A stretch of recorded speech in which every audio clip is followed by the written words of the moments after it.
तो आप एक झट में कह देंगे ये वक्फ बाय यूजर है, रिकॉर्ड नहीं है, वो खत्म हो गया सारी चीजें।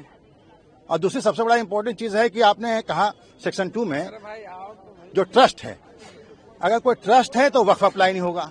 भाई हमारे यहाँ जितनी यूनिवर्सिटी हैं, कॉलेजेस हैं, सब में मस्जिदें हैं, मदरसे हैं और उसके अंदर कब्रिस्तानें हैं, वक्फ किया हुआ है, उसमें बहुत सारी चीजें। आप एक झटके में कैसे कह देंगे वक्फ खत्म हो जाएगा? सबसे बड़ा चीज तो यह है कि आप जो अमेंडमेंट हुआ इसमें सेक्शन 3 में पार्लियामेंट में अमेंडमेंट जो हुआ उसमें यह कह दिया गया कि भाई जो एंशिएंट मॉन्यूमेंट्स हैं वक्फ से बाहर हो जाएंगे, वक्फ एक्ट अप्लाई नहीं होगा। मतलब एक झटके में पूरा हिस्ट्री जितने 200 साल 500 साल पुराने जो हमारे वक्फ किए हुए हैं, वक्फ क्या है? वक्फ मुसलमानों का एक अपना मजहबी एस्टेब्लिशमेंट है और ये इस्लाम का एक बहुत खास जुज्व है, मतलब कि इंपॉर्टेंट चीज है, फंडामेंटल राइट्स है। आर्टिकल 25, 26 आप जो फंडामेंटल राइट्स जब संविधान में दिया गया है, इस चीज में आपको वक्फ का भी अधिकार है चैरिटी पर्पज से। इसमें लिखा हुआ है कि अगर कोई ऐसा अधिकार या कोई ऐसा रिलीजियस पर्पस जिससे पब्लिक ऑर्डर या हेल्थ या सिक्योरिटी को अगर खतरा है, तब सरकार कोई उस पर रिस्ट्रिक्शन के लिए कानून बना सकती है। ऐसा तो यहाँ कुछ है नहीं। तो इन सारी बातों का बहुत डिटेल डिस्कशन हुआ और कोर्ट भी इस मिजाज में था इसको अभी स्टे करने के लिए, लेकिन अभी दूसरे पार्टी का जो गवर्नमेंट है उनका रिक्वेस्ट है कि हमें और कुछ बहस करने का मौका दिया जाए, इसलिए मैटर कल के लिए अभी अर्जेंट कर दिया गया है। सुप्रीम कोर्ट ने इंटेंट दिखाया है that the concept of Waqf user has been identified and they have given certain positive points to the other side and the other side has said कि वो अगले दिन तक डिसाइड करके बताएंगे whether certain interim stay can be given और not. जो इनके मेन चीज थी 8-10 में से जो 2 मेन अटैक थे इनके, वो थे ये वक्फ बाय यूजर को खत्म करना चाहते थे, कर लिया इन्होंने अमेंडमेंट के जरिए, और 2 नॉन मुस्लिम को वक्फ काउंसिल के अंदर ये लेके आना चाहते थे। ऑनरेबल सुप्रीम कोर्ट में आज तकरीबन 3 घंटे की हियरिंग के बाद में ऑनरेबल सुप्रीम कोर्ट साफ वाजे किया है कि हम ये ऑर्डर पास करेंगे या हम ऑर्डर पास करना चाह रहे हैं, ये जिसपे स्टेट काउंसिल ने यानी गवर्नमेंट काउंसिल ने कहा जी कल तक के लिए मुलतवी कर दीजिए।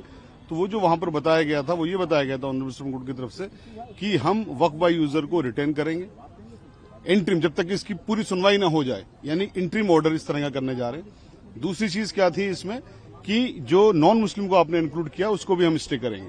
अभी ये इंटरिम ऑर्डर के ऊपर बात चल रही है, फुल्ली इनको एग्जामिन किया जाएगा सारी चीजों को। अब ऑनरेबल सुप्रीम कोर्ट इसको खुद एग्जामिन करेगी या किसी दूसरे हाई कोर्ट को रेलीगेट करेगी, ये ऑनरेबल सुप्रीम कोर्ट ने कल डिसाइड करके बताना है। लेकिन ये जो 2 चीजें हैं, 2 प्रावधान जो मेन है, ये जो भी कुछ होगा सुनवाई के लिए रखा जाएगा या दूसरी कोर्ट में जाएगा। ये ऑनरेबल सुप्रीम कोर्ट ने जो आज अपना माइंड दिया है उसके मुताबिक ये दोनों प्रावधान को स्टे करने के बाद दिया जाएगा। वक्फ अमेंडमेंट एक्ट को चैलेंज करने वाली जितनी याचिकाएं थी, सबों की सुनवाई माननीय सर्वोच्च न्यायालय के मुख्य न्यायाधीश के अदालत में हुआ। आज दोनों पक्ष को सुना गया, लेकिन जो आगे की सुनवाई है वो कल 2 बजे के लिए एडजर्न किया गया है और अभी सुनवाई पूरे केस में जारी है। जो मुस्लिम पक्ष के जो वकीलों का कहना था कि सेक्शन 3 में, सेक्शन 9 में, सेक्शन 14 में, सेक्शन 36 में और सेक्शन 83 में जो अमेंडमेंट्स हुए हैं, वो अमेंडमेंट्स उनके फंडामेंटल राइट का हनन करता है। ये मुस्लिम पक्ष का दलील था कानून के हिसाब से।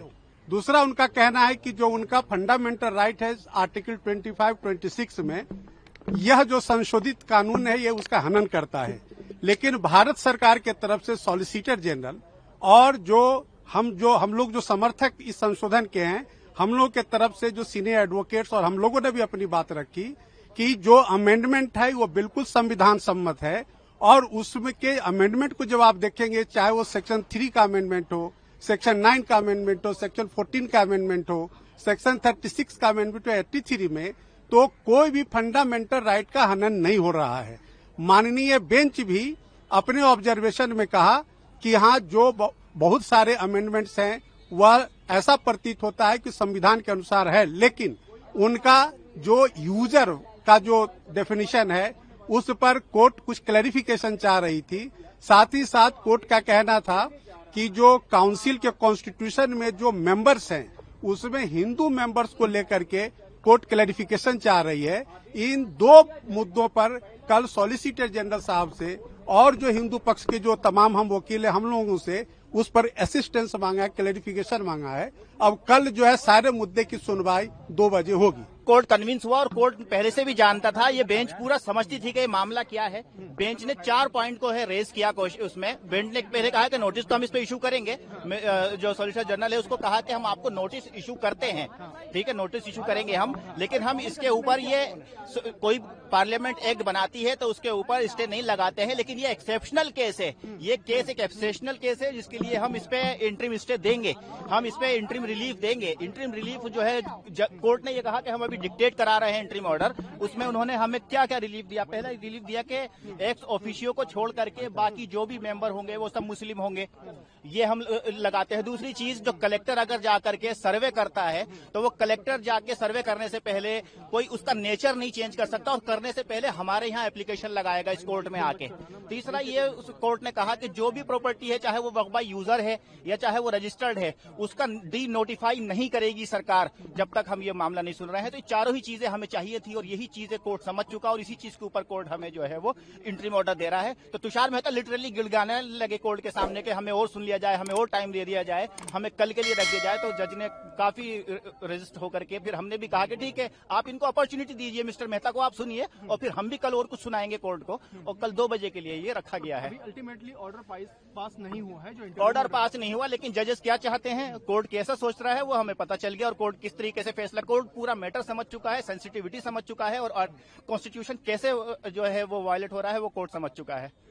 अच्छा, नोटिस इशू किया गया है, कुछ इस तरीके की बात सामने आई है या कुछ एफिडेविट वगैरह फाइल करने को कहा गया है? नहीं, अभी क्या है, कल डिसाइड कोर्ट ने कहा कि अब मिस्टर मेहता हम आप नोटिस इशू करेंगे और आप जो है जवाब दे दीजिएगा। तो मेहता ने खुद कहा कि सर आप मुझे इशू कर दीजिए, हम 15 दिन में इसको सुन के 15 दिन के अंदर हम एफिडेविट ले आएंगे, डे टू डे आप इसको सुन लीजिए, आप स्टे मत लगाइए। जज ने कहा कि नहीं, स्टे लगाना जरूरी है, इंटरिम रिलीफ देना जरूरी है, because it's an exceptional case जी। तो कल हो जाएगा इंशाल्लाह। बाकी पिटीशन जो है मुजीबुर रहमान साहब, उसको कब सुनने की बात कही है कोर्ट ने? वो तो इसके साथ कनेक्ट हो जाएंगी। जज साहब ने ये कहा है कि जिसकी पिटीशन आज 11 बजे तक आ गई थी उसको आज सुना गया है। कुछ लोगों ने मेंशन की अपनी पिटीशन, उनको जज साहब ने नहीं सुना है, कोर्ट ने नहीं सुना उसको। वो नेक्स्ट जो है जब वो लिस्टिंग होगी, स्क्रूटनी पार करके जब आएगी तब उसको देखा जाएगा। मैं सबसे पहले धन्यवाद करता हूं अपनी माननीय सर्वोच्च न्यायालय को, जहां का मैं 27 वर्षों से लाइफ टाइम मेंबर हूं। यहां उन्होंने बिल्कुल निर्भीकता, निष्पक्षता, निडरता के साथ बहुत जल्दी सुनवाई लगाई, जैसा जनरली नहीं सुनवाई हो पाती, लेकिन क्योंकि धार्मिक भावनाएं हैं, सवाल हैं लोगों के। वैसे तो ये वक्फ का अमेंडमेंट एक्ट बिल लोकसभा द्वारा पास हो चुका, उसके बाद राज्यसभा द्वारा पास हो चुका। आदरणीय जगदम्बिका पाल ने इसमें बहुत बड़ी कमेटी बना के उसका पूरी चर्चा की, सबके सुझाव लिए। All India Muslim personal law board ने भी दिया, देश के महामहिम राष्ट्रपति ने उस पर मोहर लगाई, अन्य राज्यों ने भी मोहर लगाई। वेस्ट बंगाल की अपनी हमारी बहन ममता दीदी जी उससे कुछ नाराज हैं, उनकी आपत्ति है, तो उनकी आपत्ति और ऐसे कुछ लोगों की जिनकी भी आपत्ति है, आपत्ति तो होगी, यही तो लोकतंत्र की परिभाषा है। कोई कहेगा इसमें कुछ गलत है, कोई कहेगा सही, लेकिन ज्यादातर लोगों ने लोकसभा, राज्यसभा और देश के महामहिम राष्ट्रपति जी ने उसको बहुमत से पास किया है। तो निश्चित तौर पर कुछ जो शिकायतें थी उनको दूर कर रही माननीय सर्वोच्च न्यायालय सुनवाई कर रही है और जो भी परिणाम आएंगे वो अच्छे होंगे, जो भी फैसले आएंगे वो अच्छे होंगे। हमारी सर्वधर्म समभाव, सर्वजन हिताय, सर्वजन सुखाय की भावना और ये अपनानी चाहिए। देश में शांति रहना चाहिए, अमन चैन रहना चाहिए। इस तरह की जैसी ममता दीदी ने भाषा का प्रयोग किया। मुस्लिम पक्ष ने कुछ बिंदु उठाए। पहला था वक्फ बाय यूजर, जिसको लेकर के उन्होंने आपत्ति करी। दूसरा ये था कि भाई जो वक्फ बोर्ड के जो नए बोर्ड और ट्रिब्यूनल्स अमेंडमेंट के बाद जो गठित हुए हैं, उसके अंदर जो 2 नॉन मुस्लिम्स को जोड़ा गया है, उसको लेकर के उन लोग को आपत्ति थी। तो यहाँ पे हमारा हिंदुओं पक्ष का ये कहना है न्यायालय के समक्ष कि देखिए 1995 के वक्फ बोर्ड में ये था कि वक्फ बोर्ड ओपनली ये कहता है कि अगर कोई भी गैर मुस्लिम वक्फ बोर्ड को संपत्ति डोनेट कर सकता है, वो किसी भी गैर मुस्लिम से संपत्ति लेने के लिए तैयार है, पर अगर कोई भी गैर मुस्लिम वक्फ बोर्ड या ट्रिब्यूनल का हिस्सा बनता है वो उनको आपत्ति है।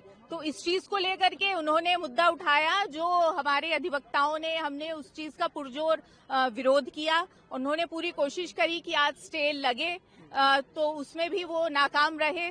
दूसरा, माननीय दिल्ली हाईकोर्ट के समक्ष भी बहुत सारी ऐसी याचिकाएं पेंडिंग है जहां पे पहले पिछले वक्फ बोर्ड को चैलेंज किया गया है। और दूसरा जो सबसे बड़ा बात ये है कि जब कमेंट्स में जजेस ने कमेंट में ये भी कहा कि एक समय में दिल्ली हाई कोर्ट की प्रॉपर्टी को भी वक्फ बोर्ड कह करके क्लेम किया जा रहा था। तो उस चीज को लेकर के हमने आपत्ति उठाई है और हमें पूरी उम्मीद है कि जो अमेंडमेंट्स हैं वो सरवाइव करेंगी और स्टे नहीं लगेगा। हमारा ऐसा कहना है कि वक्फ एक्ट 1995 के बहुत सारे ऐसे प्रोविजंस हैं जो ड्रैकोनियन हैं, जिसको पूर्णतः खत्म होना चाहिए। और एक दो तरह की सिचुएशन है। सबसे पहली सिचुएशन ये है कि जो आज एक बैच ऑफ पिटिशंस लगाई गई हैं जिसमें वक्फ एक्ट को चुनौती दी गई है, अमेंडमेंट एक्ट को। तो अगर एक ऐसी सिचुएशन बनती, क्योंकि उसमें उन्होंने स्टे की भी बात कही है, तो अगर स्टे की बात कही है तो जो पहले के प्रोविजंस हैं वो लागू हो जाएंगे। तो हमने कहा है कि वो प्रोविजंस को भी स्टे करना चाहिए, क्योंकि वो सारे प्रोविजंस भी ड्रैकोनियन है। Point number 1।